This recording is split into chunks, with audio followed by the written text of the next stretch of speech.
Hello, everyone. I am so excited to be here. Today is just going to be me by myself, but I have a very important topic to talk about today. So, welcome, everyone, and I'm so glad that you're here today because this conversation is that something every parent, educator, and even adults are talking about right now. I don't know about you if you've been hearing the word ADHD and anxiety. It's everywhere. If you turn around, it's like everyone is talking about it these days, right? More children are being diagnosed with ADHD and anxiety. More teenagers are struggling with focus and emotional regulation, and more adults are realizing they also are experiencing similar challenges. So that makes you wonder, and that makes you also ask question, right? What is going on? What's happening? So today I'm not here to talk about or debate about labels or diagnoses because that's not what I do. That's not what our movement is all about. Today I'm here to step back and ask some deeper questions, as I always do. I love to ask questions. I think questions are the way we find out what's happening at the deeper level, right? So, the deeper question I have for all of you, and I've been asking myself, is what has actually changed in our world? What changed? Why are we hearing ADHD and anxiety in so many places? Why is everyone talking about it? Why is more and more people getting diagnosed with it? What's going on? Right? Makes you wonder, right? But because if you think about it, our brains didn't suddenly change. I don't think so. Our biology is still same biology that humans have had for thousands of years, right? We're still same. So what happened? So if more people are experiencing focus challenges, overwhelm, anxiety, we have to look at the environment our brains are growing and living in, right? So there is a deeper question to ask and research here, discover here. So before we get started, I always like to bring ourselves here and now. So without that, we can't do it. So this is another technique that we can all implement in order to become focused and also get rid of some anxiety. Believe it or not, this right here is a powerful tool for that. Because one of the reasons we are anxious, why are we anxious if we think about it? It's because I'm thinking about my past, or I might be thinking about my future. Both of these things create anxiety, and both of these things take our focus off from now and here, where we can create, we can do things, where we can learn, we can live, and we can lead, into places where we are recreating or we're reliving. So can you see the past you're reliving? You're replaying everything and you're reliving it. And I hate to say that most of us spend a lot of time thinking about the things that are bad that happened to us, right? That made us sad or made us angry or made us afraid or made us so hurt. That's what we think about because our brain loves to go through that again and again and again and again and again, and keeps us stuck and paralyzed thinking about the past. Then when the brain starts thinking about forward, it starts projecting the past and start thinking about the future. Same thing.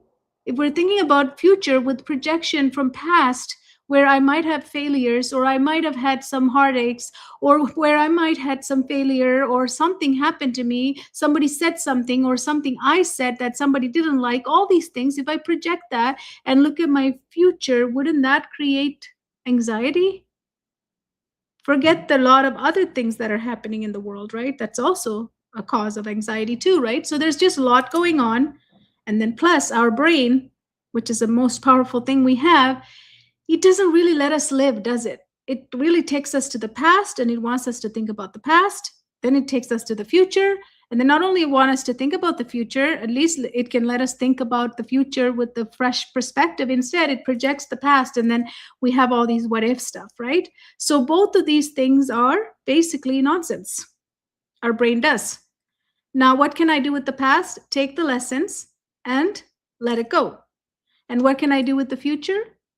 we have to bless it because future is possible. That's what we're headed towards, right? So we want a beautiful future for all of us. So let's bless the future and then let's release it instead of creating it like we know what's going to happen. It's not in our hand. One thing that none of us can do is predict the future, right? We can predict it, but we don't know if it's going to happen for true, real or not, right?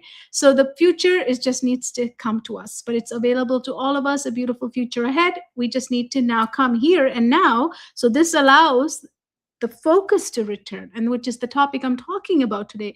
Everyone is suffering from unable to focus, lack of focus, and then becomes lack of motivation. Then it becomes procrastination. Like it just goes on and on. And then now and here becomes wasted time. So learning and living and leading ourselves and others becomes impossible. And then life becomes hard. And then we get into the loop of thinking the past and predicting the future and forgetting to be here and now. Can you see how this is powerful for even someone with ADHD can use this and actively think about how many times are you thinking about the future? How many times are you thinking about the future? How many times are you thinking about the past? Just start to focus, just start to bring awareness to yourself. And that awareness is going to tell you that where you're spending most of your time. If you spend in the past, or if you spend most of your day in the future, recreating things that are not going to happen, and predicting things that might not even happen, do you see how you're not available here and now? And do you see how here and now is so powerful versus anything else? Can you see that? So how else can we bring ourselves now and here? One of the gift that we have, the beautiful gift we all have, is our breath, right? We have our breathing. We breathe all the time, but somehow we don't breathe enough, meaning like deep enough. So let's inhale for 4,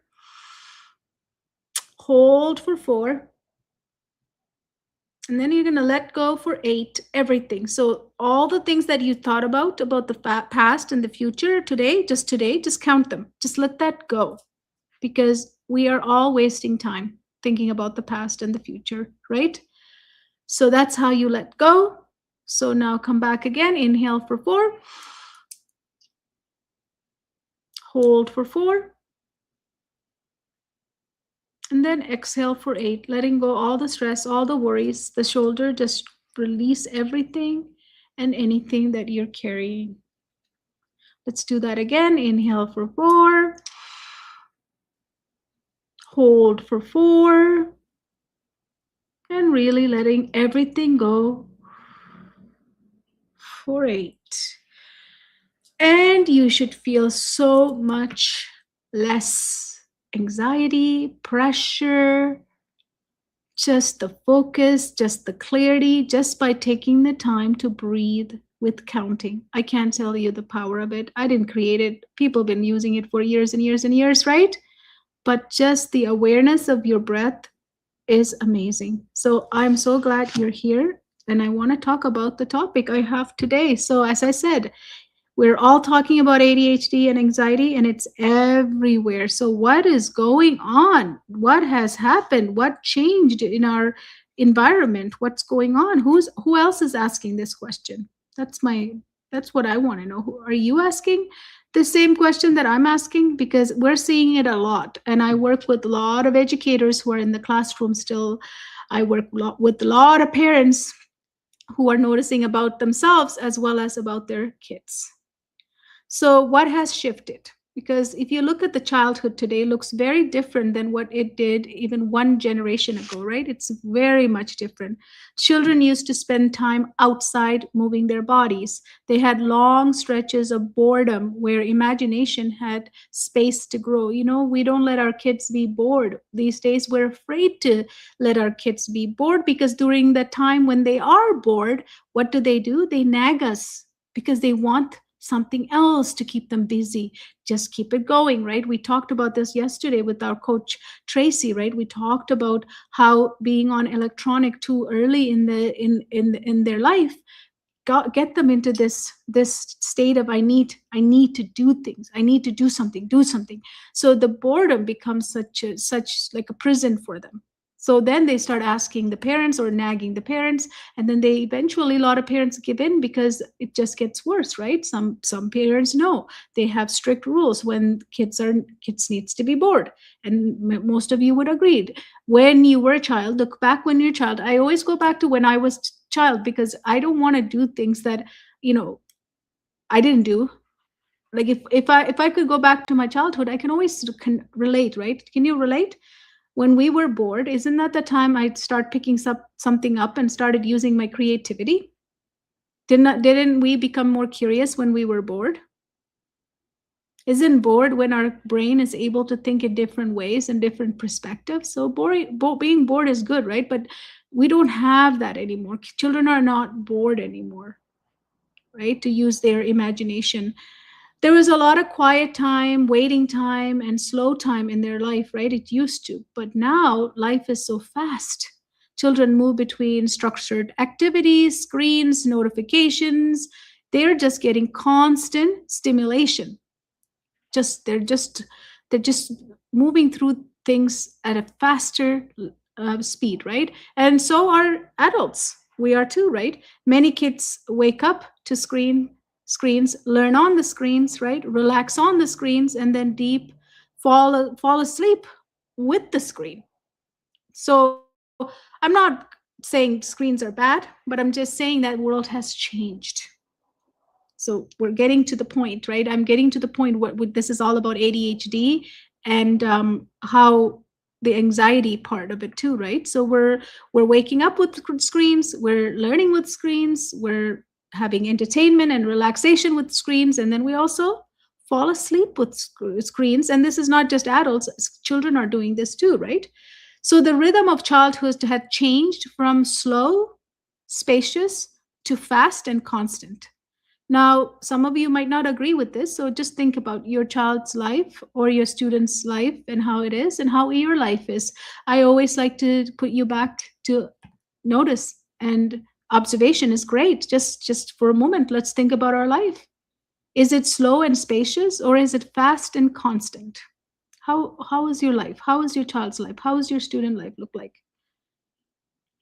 I would say majority of our life is fast and constant. And when the environment changes like that, our nervous system, our whole biological systems that we are made out of, that creates who I am as a whole human, that creates who you are as a whole human, they have to adapt. This is a new change.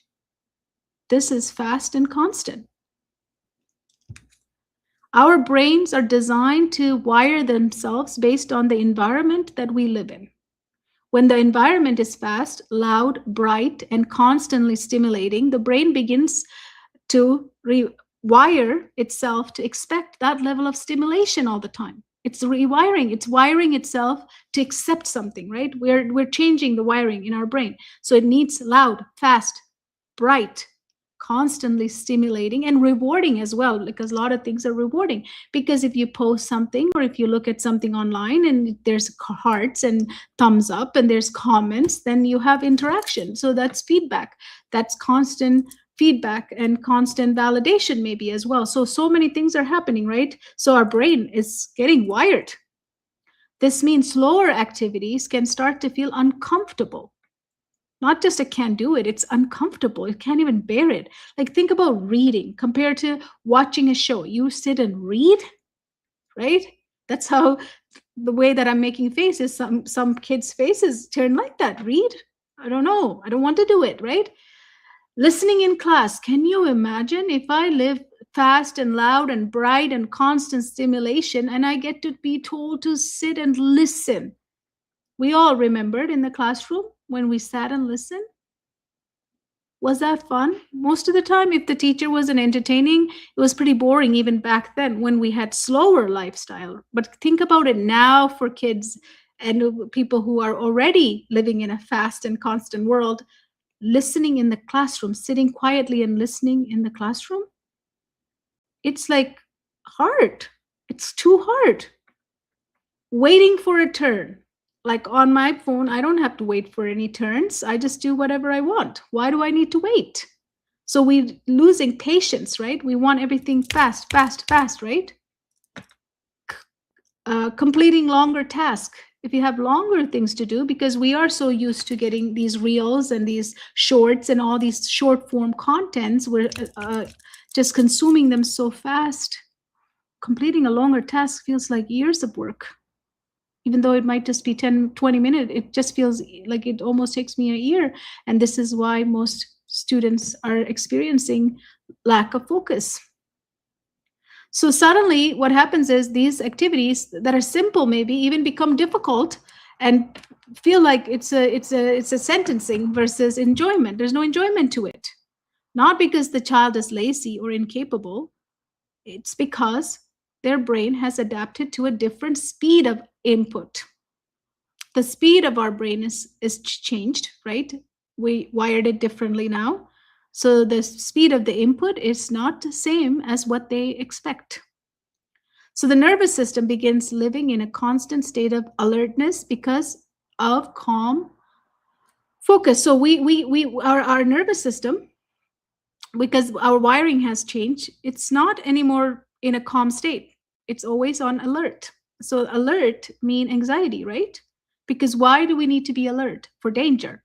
But now we're alert all the time because our wiring has changed.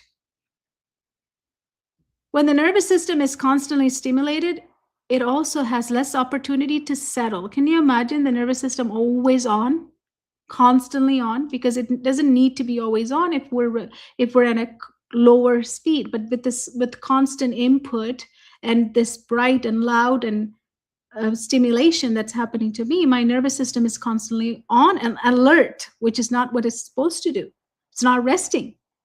So it can really look like anxiety, right? You can see that turns into anxiety because you are going to appear to be anxiety. So focus, do you know what focus needs? It needs a calm nervous system. Learning requires a brain that feels safe and regulated. So if I'm alert, my brain, my system is not feeling safe, but the state of learning requires focus, which requires calm nervous system. And focus also comes when we feel safe. So here's what's happening, as can you see? When we are overstimulated or constantly stimulated, we don't have time to settle. So our nervous system stay constantly stimulated and alert. That means it's scanning for danger, right? Because when we're alert, that's what our brain is built for, because we need to stay safe. So then I feel the safe and regulated part of the brain is no longer settled, calm. It's activated, overactivated. So it has to feel anxious. But when the system is flooded with information, speed, and pressure, brain shifts into survival mode more easily. So survival mode is what ADHD, a lot of ADHD symptoms starts with, right? Because when we're in that survival mode, we can't think. Thinking stops. There's no logic, right? It's very impulsive. And there's no patience. So flooded with information, we don't know what to do with what to do first, what to do second. It's too many information coming at the same time. Everything is getting overwhelmed. And then not only that, there's pressure and there's speed. We're going to go into survival mode, and our brain is going to just stay to protect us, which means we're going to feel also anxiety. So when all of this is happening, what does it look like in a child or an adult? Difficulty concentrating. Anybody have that? Difficulty concentrating? Yes. Restlessness. Don't feel restful. Emotional reactivity. How many of us experiencing or has seen, and we talked about it in a couple of days ago, I talked about it in another live. I told you that children are angry. Anger is an emotion. So emotional reactivity, overwhelm, anxiety.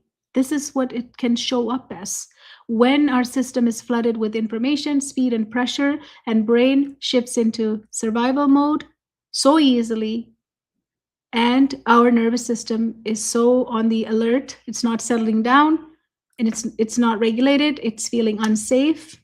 Now, can you see why anxiety is rising? in young people. Especially, I see it with young adults.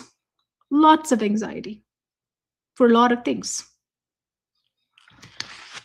So I'm going to go back to question because I love asking questions. So instead of asking what is wrong with the child or what is wrong with me or what is wrong with an adult, right? Instead of asking that, we also should ask what kind of environment is the brain trying to adapt to? Now, the environment is going to be changing. We're changing rapidly with AI and everything. We're changing. Our environment is going to change a lot, even further.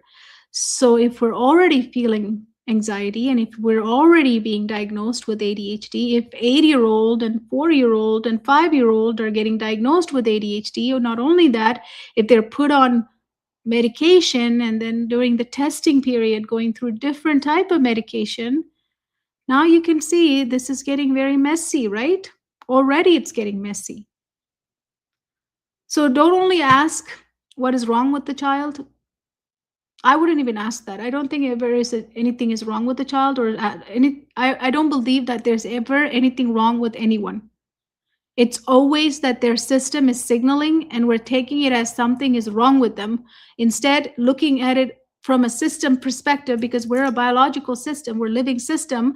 If this signal, if it's giving off signal, then we have to look at it, what's going on internally, not just call it a behavior or not just call it what's wrong and then think that we can just fix it. It doesn't just get fixed on the surface. It's more internal, it's more deeper, it's a deep level investigation before we even know what's going on, right? So, but the environment matters. So ask, what kind of environment is the brain trying to adapt to?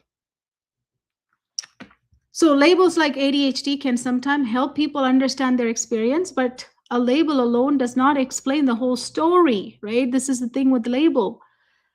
A child is not just attention, right? They are a whole system. They have nervous system, they have emotional system, there's the environment that they're growing up in, and then we have to know how they're sleeping, how their rhythms are, and what about the relationship, right? And then their sensory world, what's going on there. So when we only focus on the label, we miss the bigger picture. And then we all start doing what? When we have a label, we usually look through that label, right? The label becomes the filter, right? So then we don't look at the whole picture. We don't look at the whole system. Without looking at the whole system, we don't know the whole story. And this is a whole human. Every one of us is a whole human. So if we don't look at the whole system, we're just isolating one part of the problem, not looking at the whole part. And that's why a lot of time struggles and suffering surface, because we're not looking at the bigger picture. But when we step back, sorry, and take a look at the whole system, we can start noticing what the brain might actually need. There's something the brain needs. That's why it's acting that way, right? It's producing these behaviors, what we call them. So holistic intervention is so important when we're diagnosing something as ADHD or anxiety. Without holistic intervention or holistic thinking, we're just making this situation worse because we're just trying things in isolation. And as human beings, we're so used to this. We think that's how it's supposed to be, but it's not. We are a whole human. So how can we look at it in such a small fragments and segments and compartmentalized way and in generalized way when we are so unique? It doesn't make sense. That's why I don't look at anything other than holistically. You have to. The whole system matters, whole self matters, right? So first step in this, as we are noticing more and more ADHD show up, right? First step is not fixing anything. We cannot fix anything. First step for adults who are helping anyone is to come home to themselves. And if you haven't watched How to Come Home to Yourself or what that even means, I did a live a week ago. Check that out. It's on our YouTube channel as a live show. check that out, because first step for anybody who's helping anyone else or themselves is to come home to ourselves. We can't be outside of our body and then try to help anyone, because the empty body doesn't have a soul. So you must come home to yourself before you start helping. So the first step is not fixing. First, come home to yourself, then start noticing the patterns, right? So if you're working with children, or if you're a parent, here are some of the things you can ask. What is the rhythm my child's day like? What is the rhythm of their day? Do you even know the rhythm of their day? Start looking at the rhythm of their day. How much time do they spend moving? This is a big part of everything that's happening. Is without moving, sitting and playing, it's going to produce different environment, which is going to produce different results, and that creates the wiring of the brain that we just talked about. How much time are they playing? How much time they're connecting and exploring? I think yesterday I talked about the ratio, right? If you think about what's going on in your life, and if you're not able to find that pattern or the loop that we're living in, every one of us have our own loops, right? So first thing is to notice that. And when you notice it, just ask yourself, how much time are my children consuming things versus creating things? This is the ratio that you should play with. If they're creating so much and just playing sometime, that's a healthy balance. But if they're consuming so much, it doesn't matter what, and they're not in creative mode or boredom, they could also be bored. That's creativity will come out of that. If they're bored, that's also good. If that ratio is really low, if the creativity and boredom is so low and consumption is so high, this is not a healthy balance for anybody, including adults. It's not a healthy balance, because as humans, we're not here to consume. We are creators. That's, I think, one of our unique gifts in the animal kingdom, right? We have the power to create things. So if you start consuming, creativity does not happen. If you start consuming, productivity does not happen. If you start consuming, focus does not arrive. So anxiety starts showing up. And a lot of the traits in ADHD are the symptoms of consumption as well. So just start noticing. And some of you might say, no, that's not my life. That's not how it is. It's definitely ADHD. It's just my condition. That's why I feel like this. That's true. But that condition does have a source. The source is the consumption part, because the consumption is wiring your brain to be in that alert survival mode. Think about it. It's something to really think about, right? Now, how much time do we spend in such a high stimulation environment? So again, the consumption, right? A lot of the consumption we do are quite high stimulation involved, right? So look at that of your child's life or your life if you're struggling with focus and anxiety or ADHD. When do I see my child calm and focused? Is there a time you're seeing them, and how long is that? Because if you start noticing, maybe they had longer time before to focus, but now as they are moving and growing, you see that declining. So even you can measure it over a period of time and see how much time do they spend calm and focused. And how much quiet space does the nervous system have? How much quiet time, space are they getting? Which means that they're not doing anything, they're bored, like the quiet time, just by sitting and doing nothing, but then they'll come up with some creative idea and they start doing, right? Because that's what children do. When do I see the most overwhelmed? This is another question, and start noticing. When do I see the most overwhelmed? A lot of the time, for many students that we're witnessing, because I work with a lot of educators and principals, they say it's at school. Because at school there's more kids, more stimulation from other people rather than the devices they've been on or how they've been at home. And also some of them are missing their devices as well. Their stimulation from the consumption is missing. And school is pretty boring, right? I mean, we all went to school. Math class wasn't always exciting. And English class wasn't always exciting, right? We sometimes even wanted to sleep through some classes, right? We've been there, we all been there, right? So when a subject is dry and it's not something I want to learn, and then I'm already like wired for fast pace things, and then the slow pace learn, produce like grades, all of those things makes me angry. That's what's happening in our classrooms. So when do you see the most overwhelmed?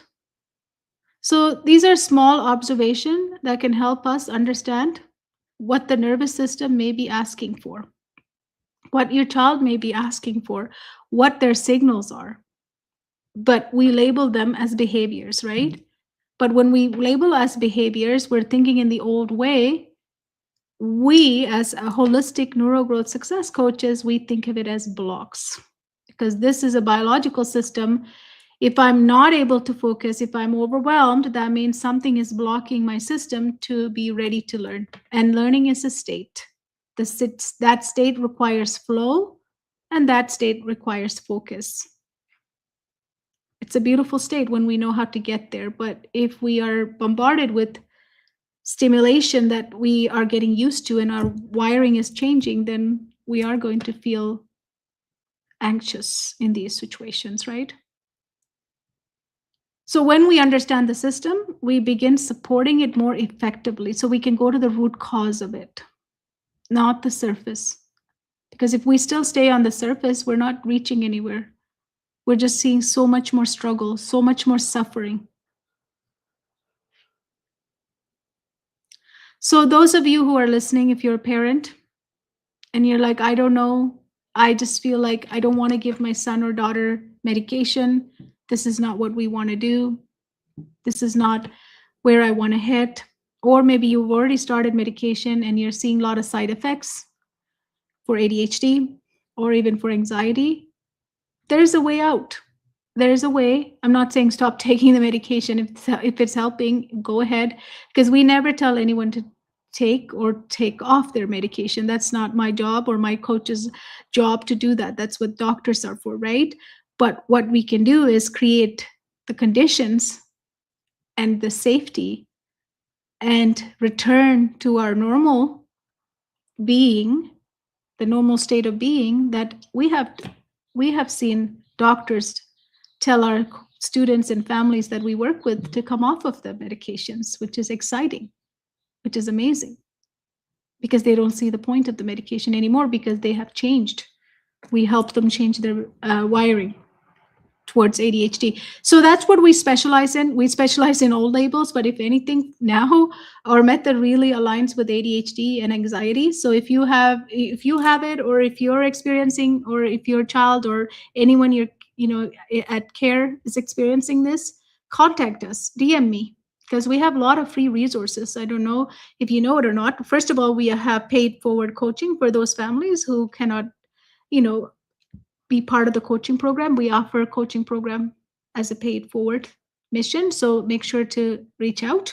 And then we also have a 4 weeks of parenting in flow lab that is starting beginning of April.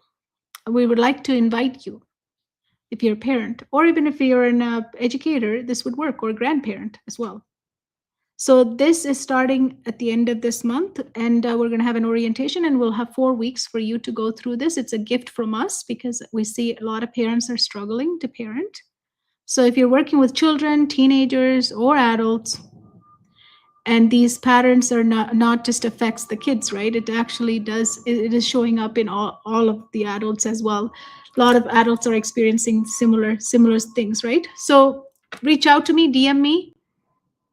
We will give you this as a gift, and this also would work for educators as well. We have 2 different programs for that. So but you can try out the parenting in flow, which is starting at the end of the month. So instead of focusing on labels, we help people understand their whole system and create the conditions where focus, calm, and confidence can return. Because these are all, when you're in the state of flow, they are the byproduct that returns to you and to the people you love. So again, reach out. It will improve focus. It will improve their learning. If you're worried about their learning, it definitely improves their learning as well. But Parenting in Flow workshop, that lab that we're creating for 4 weeks, that's going to help you come home first, because when you come home, you can become a better parent with your child because you'll be home to yourself first. Anybody working with children has to be home themselves first so they can find that calm confidence in themselves, right? So DM me for the information if you want any information about the program. Otherwise, again, ADHD and anxiety is not just happening to you or your child. It is happening across all over because of the environment we live in has changed, and it's going to keep on changing. It's not going to stop. We're in for a big changes to come, and that's not to scare you. That just to say that we need to learn how to help the overactive nervous system, our brain, rewiring it according to the environment we're growing and changing environment, right? We need to help our brain, and in order to do that, we need to seek deep solutions, deeper solutions, not just the surface ones. So this is not just I'll find a tutor, because tutors can't help with this stuff. They can help with subject expertise. They can help you get good grades, but this is not about good grades. This is about getting the system ready to learn so that the grades and the marks become a byproduct of it. So if we don't know how to get the system, this biological system called me, this whole human, if I don't understand how I could use this body and mind to work together to produce and have output, if my input is keeping me alert and unstable, then I am going to be always in that anxiety state with all sorts of ADHD symptoms, right? So let's keep talking about this, because this is not a one-time talk, because there's a lot to talk about this. And if you have any other perspectives, share with me, because I love everyone's perspective. This is how we learn. So any comments, anything you can share with me is appreciated. Your those of you who watch and comment our live shows are so appreciated. So thank you so much, and I will see you tomorrow. Until then, think about what's happening in your life, in your world, and where are you constantly racing and feeling like you're never resting. Just notice, start noticing in your life. And then when you start noticing, you can then realize that I am racing. I am no longer calm like I used to be. No wonder I feel anxious. No wonder I can't focus. No wonder I feel like I'm always on the go. Those are some things to witness and notice.